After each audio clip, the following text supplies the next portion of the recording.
Thank you very much. Andrew Boyce, unfortunately, is not here. He's contracted COVID, so he's handed the buck to me. With me is Poppy Hardie, who works with us, particularly around the ag communication, but also as a local farmer in Southland. So she brings some really unique and really good perspective to what we're trying to achieve. What we're really trying to do here is, with a lot of the science, we've been finding that there's a lot of wonderful science out there. There's many publications, but I think, like others alluded to, sometimes the gap is between its application and having tools for communities, and in particular, tools that communities own, that they are actually part of developing and part of reviewing. And that's a really important fundamental about this. It's not lip service to farmers. In fact, farmers are the ones who are the most acute observers of natural phenomenon. And it's fundamentally so important. And if you can ask them a question that's pertinent, they'll talk about their groundwater bore and say, it's got iron in it. And for me or for someone else, I'm like, well, what depth is your bore? Oh, it's pretty shallow, it's 10 metres. That tells us a lot about the sort of local environment in which they're operating. Will nitrate be removed? They know which paddock's wet, they know which one runs off, they know which creek is a real nightmare. And to me, it is gold, particularly when you're operating at paddock and property scales. So I'll just go on to the next slide, if you will. You sure? Yeah, that's right. So when we started on this journey, we were really fortunate to partner with Living Water around some of what we were doing. And we started to work through an understanding of not just landscape context, very simple stuff around the bricks and mortar that drive the farm system, but also underpin all of our well-being. And that includes the topography, the soils, the geology, the hydrology. And we really sought to provide context to people's decision making, because doing the same thing in every locality doesn't necessarily equate to the most efficient outcome. And so we're really fortunate to partner with Living Water in application of some of this to the Waituna catchment. And from beyond there, we went into applying this approach more broadly across different parts of New Zealand, and then ultimately to New Zealand as well. So overview of the presentation, really, we'll look at the concept of landscape settings. We've been told by the community that physiographics is a horrible word and that they just want to know, oh yeah, you mean what's underneath your feet? Yep. And landscape DNA. And now landscape DNA is a website at the moment. It's currently was funded through MPI, Sustainable Farming Fund it was then called, to bring together a lot of contextual information that already existed out there, which had been furnished by a lot of hard work in the Crown Research Institutes across New Zealand, be it QMAP, be it SMAP, LRI, a whole lot of different resources.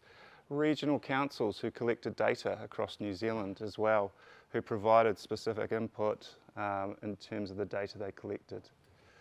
And Lisa put that together as an educational resource. So it really is an educational tool. It's pretty dense and intense at the moment in terms of the amount of information.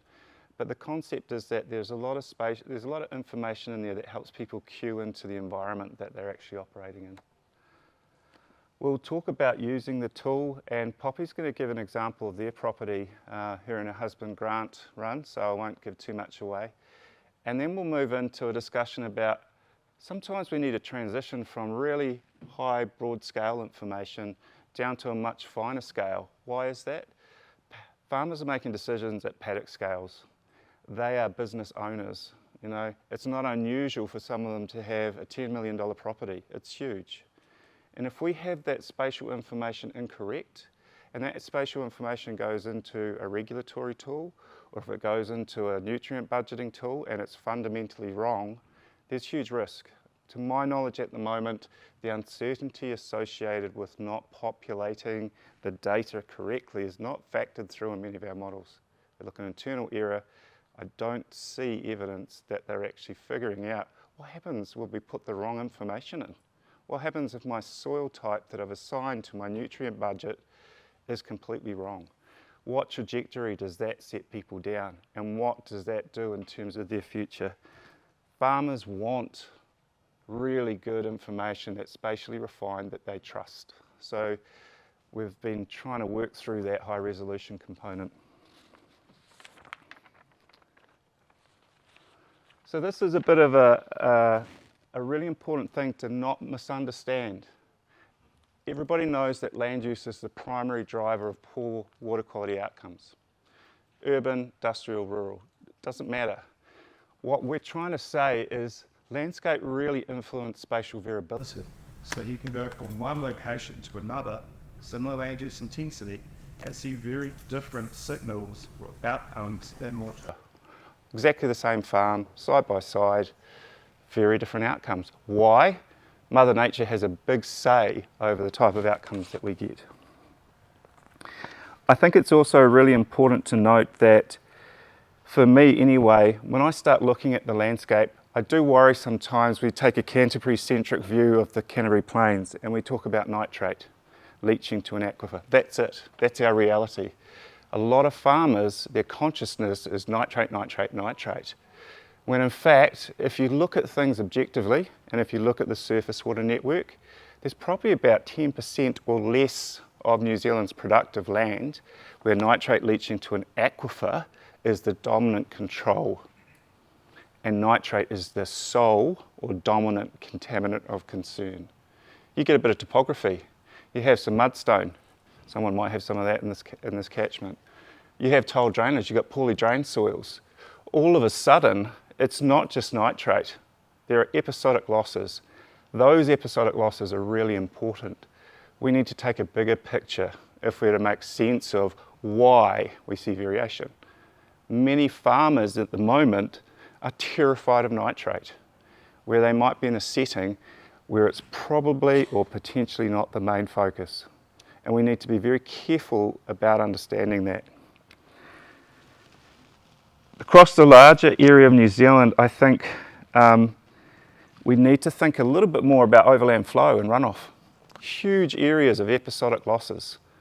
I haven't really heard a lot of discussion, well, there's increasing discussion in that space, but historically, nitrate, nitrate, nitrate. There's a huge amount we can do at looking at reducing runoff, and there are many wonderful examples around the world where massive reductions in contaminant loads have been achieved. So in summary, I just want to reiterate, land use, urban, industrial, rural, doesn't matter, is the primary driver of poor water quality outcomes. But our landscape, and don't forget, New Zealand is one of the most diverse countries in the world geologically. Landscape is a huge control over spatial variability. We've done some work recently, it's currently under peer review, but it's indicating that landscape relative to land use is responsible for more than 2 times the spatial variation in riverine water quality contamination.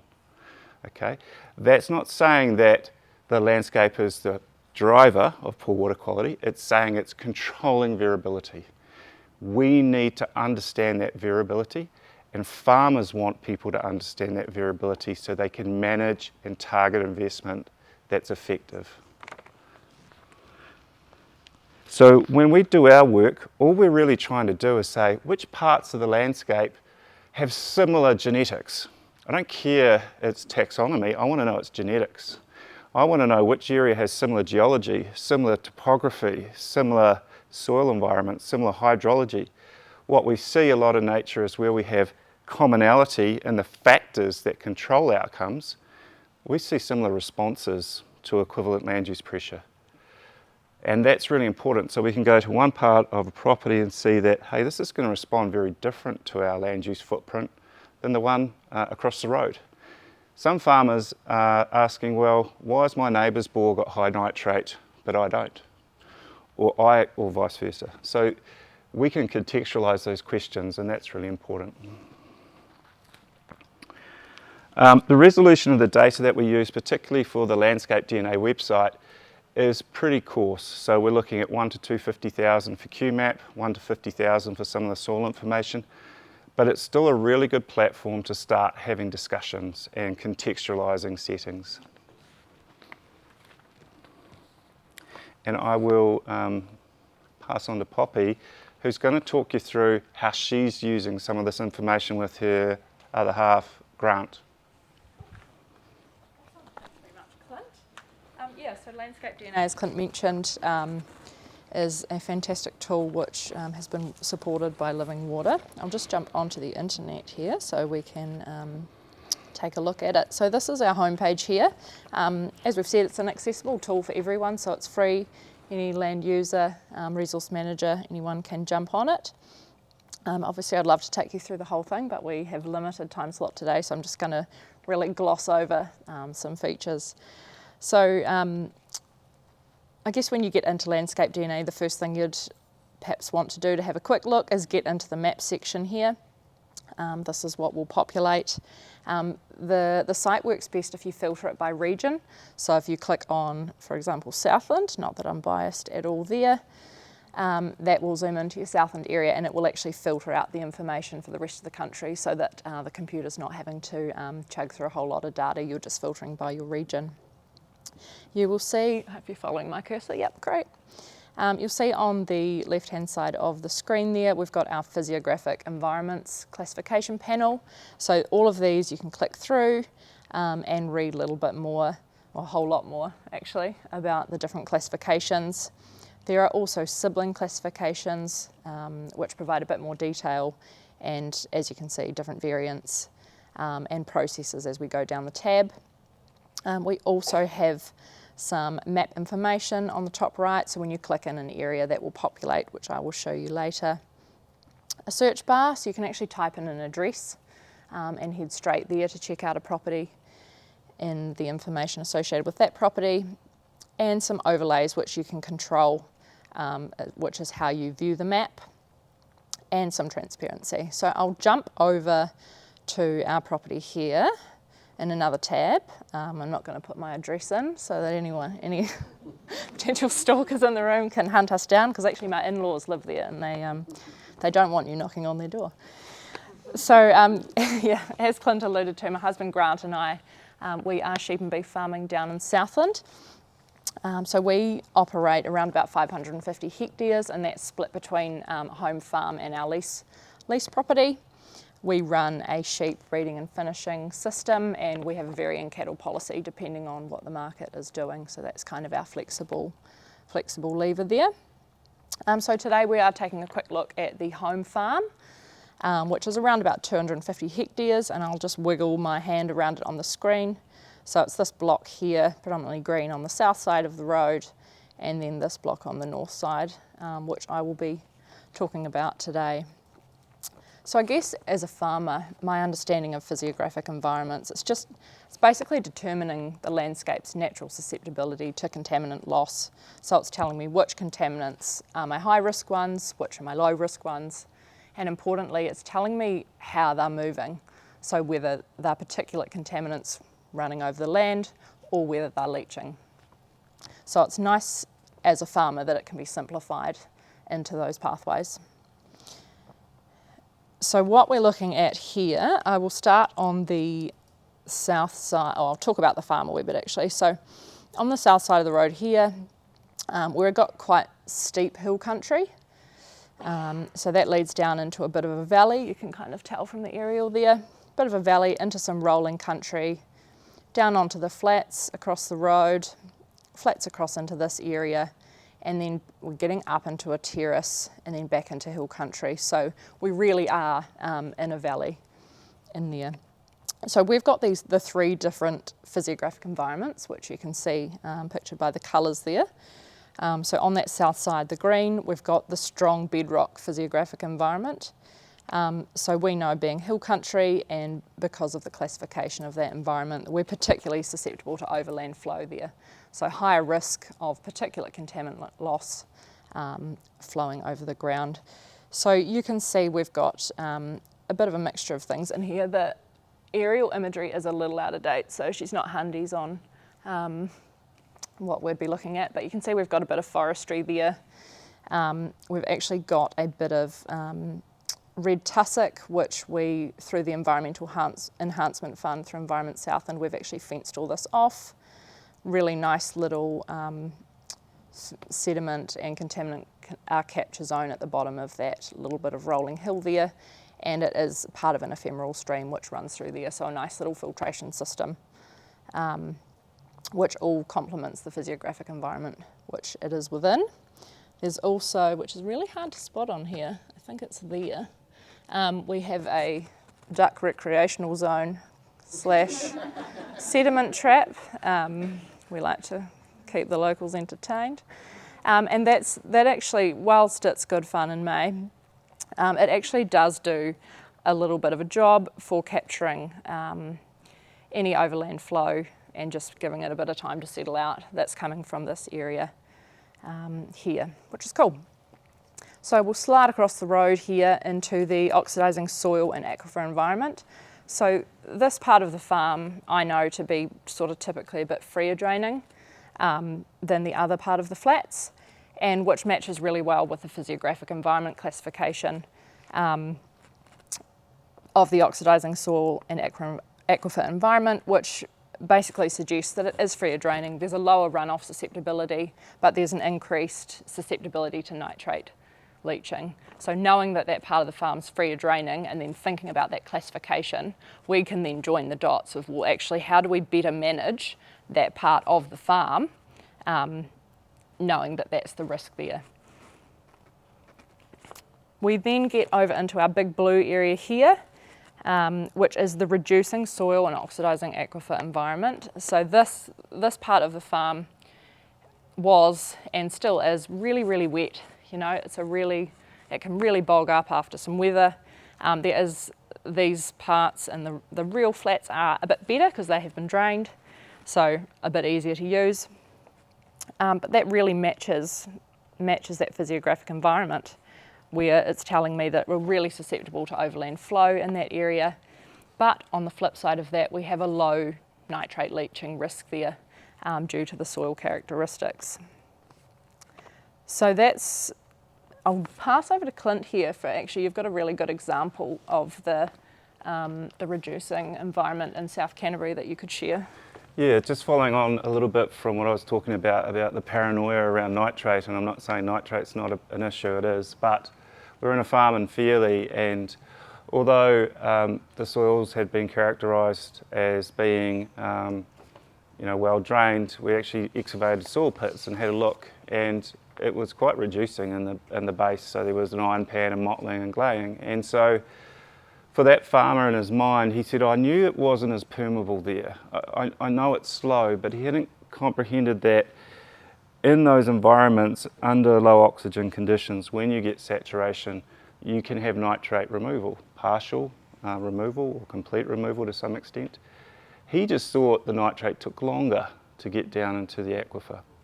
And so his fear was that it doesn't matter where, it's an issue. But what he also knew was that area was really prone to runoff. And so it shifted his focus. He says, now I can really focus on the thing that's really sort of more my challenge, which was the runoff derived risk. They're on loose soils and they have a bit of slope. So it was just contextualizing things for people. It's not like rocket science. It's actually just saying, hey, let's understand this landscape. What's really neat, of course, is because farmers are such amazing observers, we can give a course framework, and once they comprehend some of the really rudimentary stuff we're talking about, bricks and mortar, you see them just take it and go and start to implement. So yeah, cool. Great segue, Clint. So I guess the features that I've mentioned of the farm are sort of, they're sort of existing when the knowledge of physiographics came along, but now Grant and I are able to elevate that even further, because if we look up to the real northern edge of the farm here, where we're into this terrace, you can see from the imagery there, it's a bit scrubby, there's a few gullies, and it's definitely not as developed. So we're looking to develop that area because we'd like to get more out of the pastures.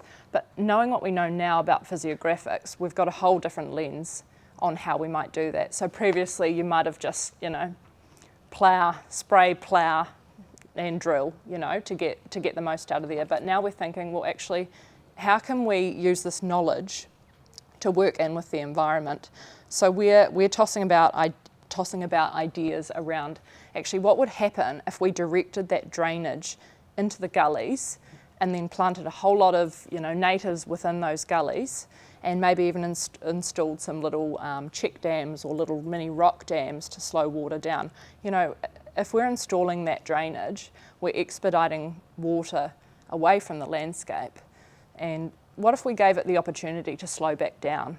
It's kind of a win-win. You know, we can get more out of our pastures, but then that water can also be filtered. So it's totally changed the way that we might think about using our land. And, you know, development's often a bit of a dirty word in this space, but what if we could do it together? And I think that's a really cool thing. So we haven't got the solution totally nailed. We'd obviously then have to direct that water back via a system, and we're thinking of putting in another sediment trap before it would then enter the creek which runs through here on the property. But I think that's what we've really taken away from landscape DNA and physiographics as farmers. It reinforced and kind of validated what we already knew about the land, but then it gave us that context to support our thinking and just go, oh hey, how can we do this differently to be a bit more sustainable?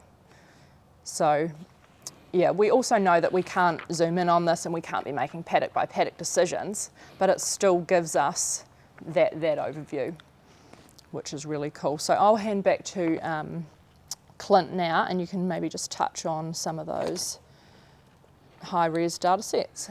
Yeah, and in some settings, obviously for people, there can be areas which are real hotspots, really sensitive catchments, and there's a lot on the line, not just for the environment, but for the community of people who are living there. To make changes which would see actual improvements can cost a lot. So when we go into those areas, we're really conscious of saying we need to sort of dive down a little bit deeper, and that's where we can bring in some of the finer resolution information. And we're just going to give you an example. This one's, we use some radiometrics, but in some respects, this is just simple contextualization. We went into a catchment in Arawia in Southland. On the LAWA website, it's got one of the highest E. coli counts in New Zealand.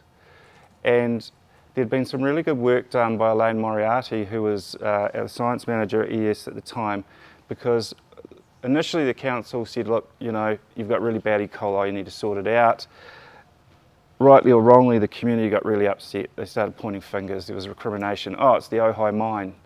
No, it's the truck stop. No, it's that farmer. No, it's the local wastewater treatment plant. No, it's him or her. Actually, when they did the ESR work, they found it was all of those sources. Every single one of them was present. And that for the community was like, oh, so what do we do? So there was a stagnation and there was a little bit of a letdown. So at the time, I'd been very fortunately working in Northland a little bit with Duncan, and I was asked to have a wee look, and I was like, I think I know what might be going on there, having done some of the physiographic work. And we pulled up QMAP. You know, it's at 1 to 250, but it's a great resource in the sense that it contextualises what was there. They have the most mudstones of any catchment in Southland. You put the map up, there's none anywhere else in eastern Southland. But they have the greatest abundance of mudstones. They have the most dense clay-rich soils. They have the highest slipping, slumping and sliding. It's incredible. Now, I pulled up the map of Northland, and there's like about 80%, you know. And I said, what's their challenge in Northland? Oh, it's sediment, coli, phosphorus. Ah, well, what's their challenge? And we talked a little bit about some of the literature that came from overseas looking at these characteristic landforms associated with mudstones. Now, I got asked, at the time I got asked to turn up and talk to this, and I turned up to this tiny little town hall in the middle of nowhere. I rock up and the farmer looks at me, he goes, I don't know how this is going to go, mate. And I'm like, oh yeah, no, I'm used to that. So they were sitting there like, who's this, excuse my French, scientific bastard, and quote unquote. And I said, I'm not here to tell you anything. I'm just making an observation. As we discuss this reality of what mudstone does, I saw this change. Their arms went down, and by the time we stopped, someone put up their hand and said, and to their credit, they said, so you're saying our catchment is more sensitive to runoff? Yes. Okay, what did they do at the end of that? They set up a catchment group specifically to address that challenge. The council had been trying for years, and we didn't contextualise why. They were still thinking nitrate because it pervades our consciousness, but it's actually sediment there. And all it took was some very simple contextualisation. The high resolution stuff went on with LiDAR and also with some radiometric stuff to really help constrain and develop a triaging approach for investment for these guys to say which areas, and very, very importantly, I asked them, where have we got it wrong? Does this make sense? Let's dig some holes. Let's go and visit that. Is this actually making sense to you? There is no science model that's perfect, obviously. And so you've got to rely on local people's knowledge. And I just heard them listening when we did a little workshop. Yeah, that's a shit of a thing, that hill over there. It slid down. We couldn't get through, blah, blah, blah. I've got the papa on my over here. It's a real issue for us. It was incredible just to hear that local knowledge come through, and then they're away. And it was very much horses for courses. They know what will work in their setting. So it was a really encouraging thing. In some areas, obviously, where nitrate leaching is a real issue, it really helps to have some better resolution over spatial variability because there's a lot hanging on the line. And so we worked in partnership with Fonterra, which was awesome, around Takaka to really understand spatial variation in the soils across that area at high resolution. So I'm talking 40 by 40 metre. And what we were doing there was working with the community, asking them for their perspective. The farmer came around with us and he said, I'll dig your soil pits. He didn't realise how many he was going to have to dig. And we got to one farm and I'm scratching my head. There were 12 soil pits on one farm. I said, that wasn't on the books. No, the old farmer came around and he was pretty insistent. So he was a friend of it. So anyway, we ended up having all of this local knowledge and information coming in. On the back of that, we go in with preliminary outputs and sit down with the farmers. Which bit's wrong? I think this means this. No, you're wrong. Why? Because of, okay, great, I'm wrong. That's awesome. I want to be wrong so we can get a little bit closer to reality. The community there responded really positively. And we didn't just talk about nitrate, because under the water conservation order for Waipupu Springs, one of the big discussion points was, where does the nitrate come from? Huge information saying organic nitrogen. We know that nitrate, the precursor is organic nitrate, ammoniacal to nitrate. It wasn't just the leaching, there's huge amount of particulate nitrogen. And the work that was done in the conservation order stuff among some of the modelers were actually talking about those things too. So we're very careful to say this isn't just all about nitrate leaching. This is also about areas that run off and generate particulate organic nitrogen, which ends up back in the system. We really need to focus on that as well. So collectively, those farmers really started to think, and they're already making decisions to really focus on how we use that. Most gratifying is when you work with a farmer who's been there for 4 or 5 generations who say, yeah, that's my farm. And that's the type of, for me anyway, that's the best thing, is when you get that sort of authenticity and they have confidence and they use that information. I think there's one more example.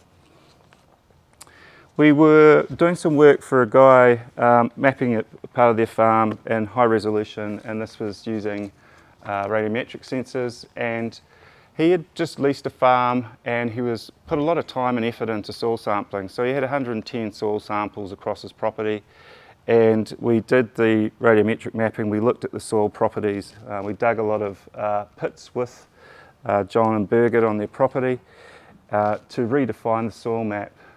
But he also wanted to know, can we generate models of the relationship between phosphorus and the radiometrics and a variety of other things to support variable rate?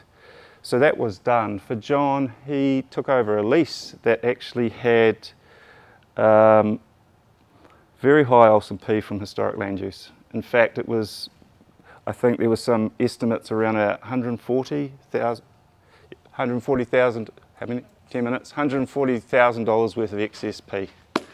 So for him, it was a bit of a no-brainer. So taking this information and using it to support variable rate was a bit of a no-brainer for them. So they've also shifted to a low solubility phosphorus.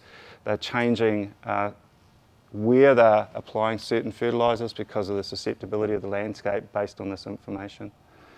So the idea is to bring tools in that A, save money, B, have improved environmental outcomes, and C, the farmer has a big say in.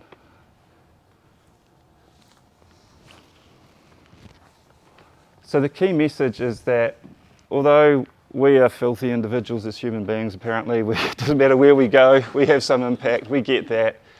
But Mother Nature also has a big say over the type and the severity, and all we're really saying is, let's think about that, let's use that knowledge, and let's also listen to the farmers who are there, because I know it sounds trite sometimes, and we talk about them having good knowledge. They do, it's amazing.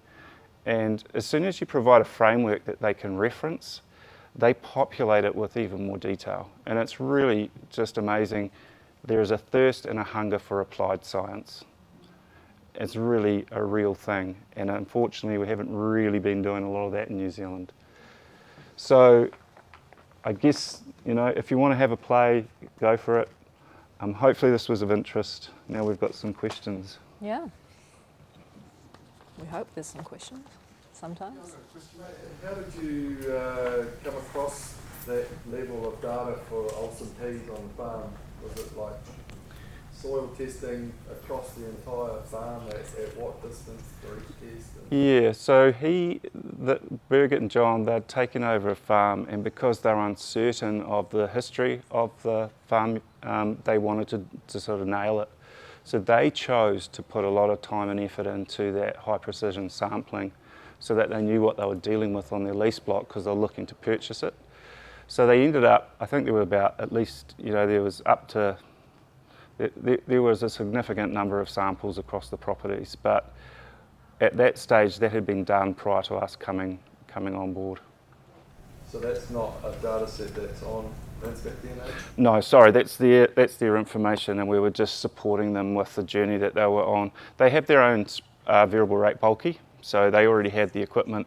They were wanting to try and use that more efficiently across their farm to get the value out of it. But now with them going through that process and working with us, we've now got to a point where creating the zone maps, I think there should be a handout which will explain this a wee bit as well. Creating the zone maps, they're actually, they can go into any track map or tabular enabled spreading equipment. So that's really widely accessible now to farmers, and that's through John and Birgit's determination, working with their nutrient specialist and with us at Land and Water Science. So in their first year of this, they actually saved 40k on applying FERT because their applications better matched what the landscape actually needed. So a massive win for them. Granted, they did invest in some infrastructure to get there, but their investment has paved the way so that's now accessible to anyone else who can do the soil sampling and get the radiometric surveying. And it's not to say that everybody will make a saving, because No, in that right. instance they had some very high Olsen P potassium values from historic inputs, like extremely high. So there was a natural saving for them around that. I guess the worst case scenario, kind of the way I look at it, is like you can either save money on FERT, increase production without harming the environment, or find out that your current FERT regime is 100% bang on to your landscape. So it's, yeah, in my mind as a farmer, you can't really lose in this process. Cool. Thanks. Quick question around the radiometric survey. Is there better times of the year to do it or not, or is it just more about having to ground truth it? So my exposure to radiometrics was in the exploration industry where I worked, and so the geologists who are kind of geeky and the mineralogists, they really want to be looking for when it's dry, because they don't want any water to mask the signal. But actually it's kind of cool when you can see how water is sitting in the environment through radiometrics, because it attenuates it. We surveyed one property in Southland, we picked up puddles under the surface. It's like on a rugby pitch, that's my analogy. There's puddles there, and we picked up all these puddles. Now, historically they said they'd gone through with a ripper subsoiler because they do have that issue. And we went out and did the ground truthing with our auger, glug, glug, glug, in those locations. So there are some things where it can tell you a lot about your hydrology. You've got to choose, you know, to some extent what the objective would be. I think for the chemistry side of it, if you're doing that, which is variable rate, that's when you really want it dry. More of a comment than a question. I'm not from here, but I looked after the northern region, and I was put into a role where I had to understand what's going on in the landscape. Clint did a bunch of work, and it's paid by the people across NRC. It actually enabled me to understand the trends of what's going on in the catchment. So it's not just for the farmers to get their knowledge, it's actually when you can understand the difference between an oxidized aquifer with clay or tree draining, you can start then passing that on not only to the farmers but also to staff or other planners, so that decent decisions are made in planning departments as well as on farm. So the comment is, this was good, but that was 50 meter pixels, we're down to 1 meter pixels now, because we took that step and then we've taken LiDAR and taken another step. The better it gets, the better the decisions are, the more resolute the data is, the better land managers, the better farm plans we create. So I thank you for the impetus, but you can take it even further than Clint is taking. The opportunities there. And I think that's the same with the farmers. You know, they're taking a course framework, and I always say to them, never discard your local knowledge. We're going to be wrong. We're always wrong. Mother Nature's incredible. How can we ever nail that? Versus someone who says, don't suspend what you know because some muppet with the science degrees told you. Be very circumspect, because this is your land and this is your business, and we're really open to that. And it's cool, you know, and I'd have to say my experience is that people pick up and go, and it's really encouraging. And I spent a few years in council monitoring the decline in water quality. It was miserable seeing that. I go out here with our communities, I walk away feeling 10 foot tall sometimes, because they've gone, and they're thirsting to apply and implement. So it's a really uplifting space to work in. What are the implications of that fresh water policy that's kind of rolling out right now? Like, I think there's some real gems. What you're saying, I'm just interested. I don't know. Minister for the day, or I don't know. Like, Yeah. I feel like there's something about But, empowering people with information and giving them. yeah, it's a great question, and for me, please don't take this the wrong way. I have very little faith in the existing system, and I believe that we actually generally need to shift from control to empowerment, and we need to make mistakes, because we're going to get it wrong. I say to my kids, how do you learn? If you're too afraid to do anything, you're never going to learn. Have a crack. And I really wish that we were actually in the space of actually saying to communities, we need to empower you, not control you. And I don't know if we're having that conversation in our councils and our central government yet. Others might know. I'm not in that mix. I'm not rarefied enough. There was a question over here. I think you mentioned it early on, but it didn't stick. What's the data sets and information that's pulling into this? This is based on? So Landscape DNA's got 12 different data sets in it, and Lisa Pearson is not here. And it's actually on the website, goes through them, the references, and to be honest, it's all that amazing work that's been done historically, pulled together and integrated the best we can. Not perfect, and we're not pretending to be. And if it's wrong, that's awesome, let's fix it. But the reality is that we're just trying to federate data into something that provides context to people, so that if they make an investment decision, hopefully it's a little bit closer to reality, and the consequences are better outcomes. Is it live, or does it need sort of manual? I'm just asking. We're currently refreshing some of it, so what that means is we're very fortunate to work with catchment groups around parts of New Zealand who have their own data. And it's theirs, so we can't put it all up here. But working with them, they've got incredible data sets, some of these guys, the irrigation schemes or different catchment groups who have incredible richness of information. We are the privilege. We have privilege. We sign a non-disclosure. This is your information. It's your data. We don't take this, but we help use that information to refine and support refinement. And if we have high res data, we can bring that in. But the cost is really around the fact that our system at the moment was a SFF grant, and we're not quite Google or anything. So we're working on that one, and we've been well supported in trying to enhance what we're doing, but it's still a bit of a journey. So yeah. Thanks everyone. I think that's time up for our first workshop.